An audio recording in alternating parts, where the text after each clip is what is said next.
Bonsoir Jean-François Rial. Bonsoir. Chez Voyageurs du Monde, vous êtes spécialiste des voyages personnalisés sur mesure, y compris en Égypte, en Tunisie, en Turquie, dans des pays où le tourisme a beaucoup souffert des attentats. Est-ce que ça va mieux aujourd'hui, en ce début 2017? Ça va un petit peu mieux en Égypte et en Jordanie, ça va moyennement bien au Maroc et ça va très mal en Tunisie et en Turquie. Globalement, nos positions là-dessus sont toujours les mêmes. Elles sont plus militantes qu'économiques parce qu'aujourd'hui, ces pays représentent plus grand-chose chez nous, malheureusement. Mais j'estime qu'on ne peut pas et qu'on ne doit pas laisser tomber ces destinations.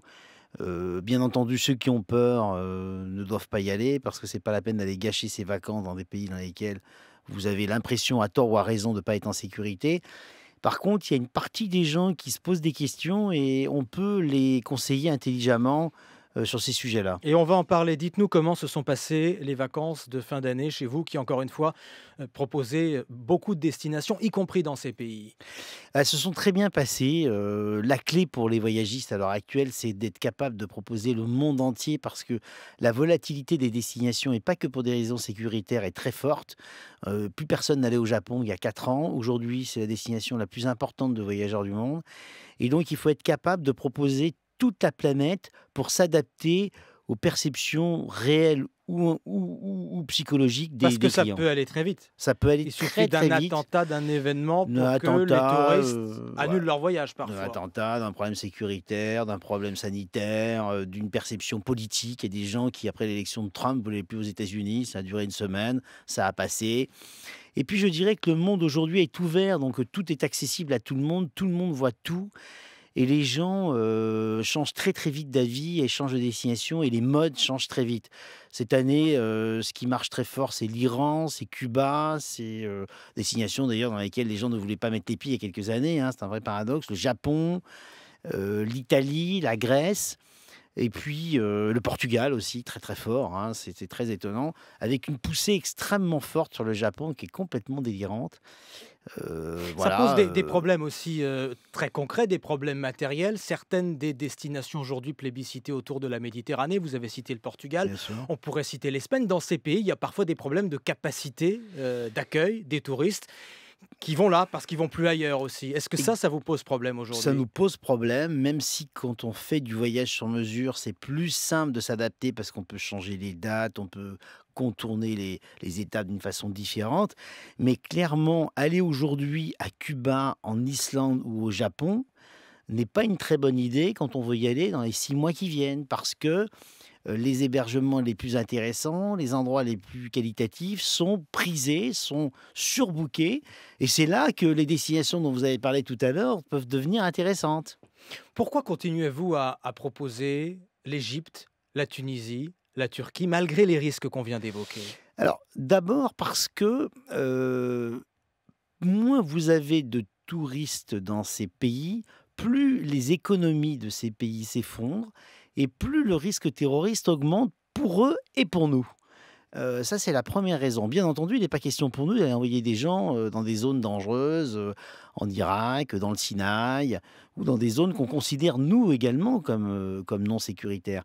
Maintenant, aujourd'hui, voyager dans la vallée du Nil, entre Luxor et Assouan, ne pose à peu près pas plus de problèmes, voire peut-être moins, que de rester à Paris. Est-ce qu'il viendrait à Carrément. l'idée? Oui, c'est ce que je pense profondément. Je pense que le risque au Caire est le même qu'à Paris. Le risque à Istanbul est supérieur à celui de Paris, bien entendu, aujourd'hui.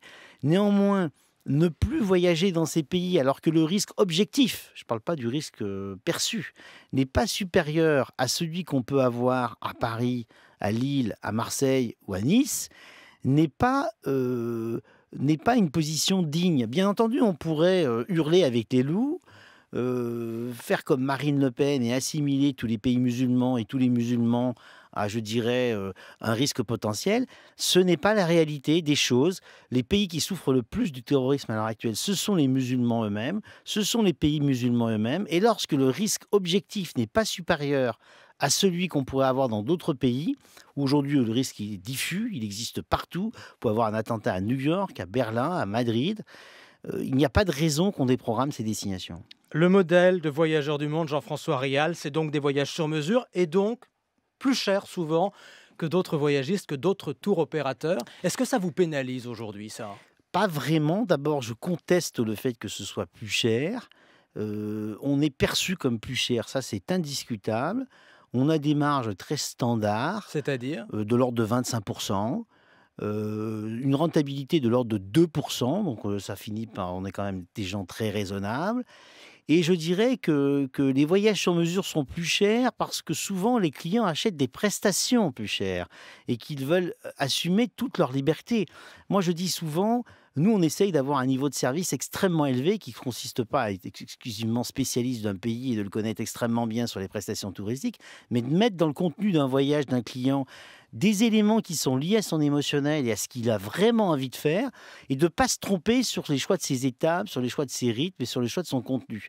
Moi, j'estime donc que finalement, on n'est pas assez cher par rapport au fait de risquer de rater son voyage quand on veut essayer de le faire C'est parfois vraiment, tout c'est seul. un choix délibéré, C'est un choix haut de gamme. délibéré et qui C'est fonctionne. comme ça que vous Alors, haut de l'assumez? gamme, moi, je pense qu'on est haut de gamme en qualité de service. Haut de gamme en termes de prix, ça se discute. Vous voyez, nos voyages, Ça coûte combien un voyage en moyenne nos chez voyages vous? chez nous, en moyenne, ça n'a pas vraiment de sens, que ça dépend de la destination. Mais moi, je vais plutôt vous parler de fourchette. Ça va de 1 500 € à 10 000, 15 000, 20 000 €. Il n'y a pas de limite en bas comme en haut. Ça dépend ce que vous choisissez. Mais on a des voyages fantastiques qui sont pas chers du tout. La question que je me pose tout de même, Jean-François Rial, c'est qu'on a d'un côté des voyages à bas prix, de l'autre des voyages que moi j'appelle quand même haut de gamme. Oui. Est-ce qu'il y a encore de la place pour des voyages standards qui seraient ni low cost, ni luxueux?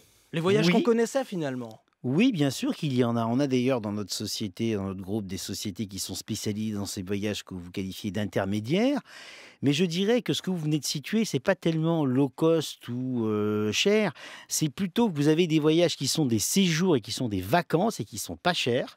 Tunisie, Canaries, Turquie, en séjour soleil, que nous ne proposons pas. Et nous, on propose des voyages de découverte. Et dans ces voyages de découverte, vous avez toutes les gammes de prix possibles, y compris chez nous. Jean-François Rial, voyageur du monde, toujours en hausse sur le dernier exercice ou pas? Vous Toujours avez en beaucoup hausse. cru ces dernières années, ce sera le cas Toujours encore? en hausse encore cette année encore. Jean-François Rial, le PDG de Voyageurs du Monde, invité de l'interview Merci Écho. beaucoup. Merci à vous.